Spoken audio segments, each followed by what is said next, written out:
Hello, my name is Jennifer Stewart. Here is my producer podcast for advanced session recording.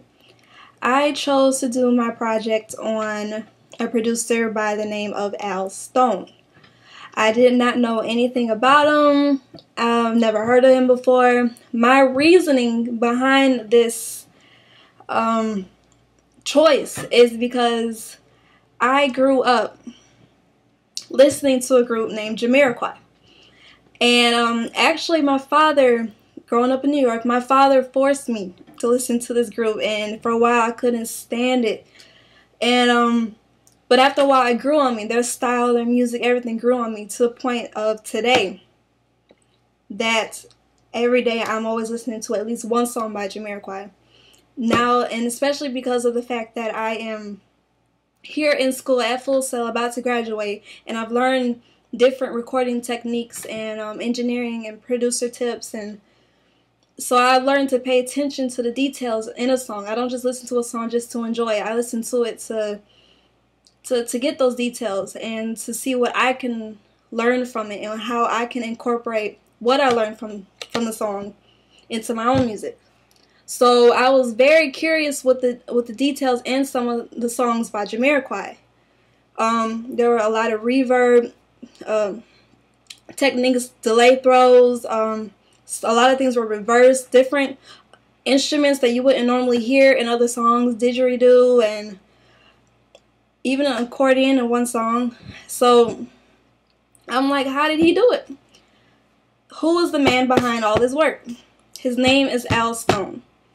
And his story is actually quite inspiring for me, because it shows that even no matter how small you are, no matter where you are at, you can still make it as a producer, as an engineer, no matter whether you're a woman or a man. You can, well, duh, if you're a man, but. So, Al Stone started off working in a hotel. He didn't like it at all. He was like, I can't do this anymore. I'm going to go crazy. I have to find a better job. There's got to be something that I can do in the music industry, because that is my heart. That is my passion. That's what I like to do. How can I get it done? He started working for a record label, and just like any other starting engineer, he was tripping.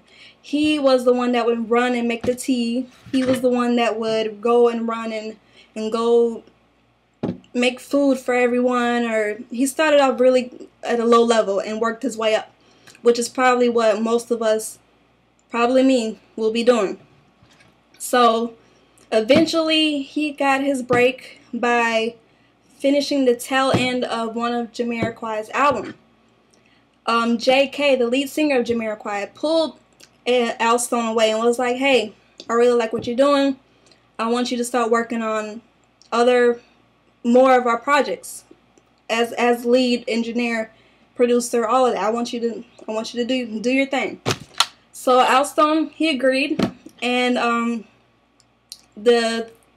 believe Jamiroquai's last 3 albums were produced, engineered by Al Stone, along with other people, of course, not just by himself, but mainly by Al Stone.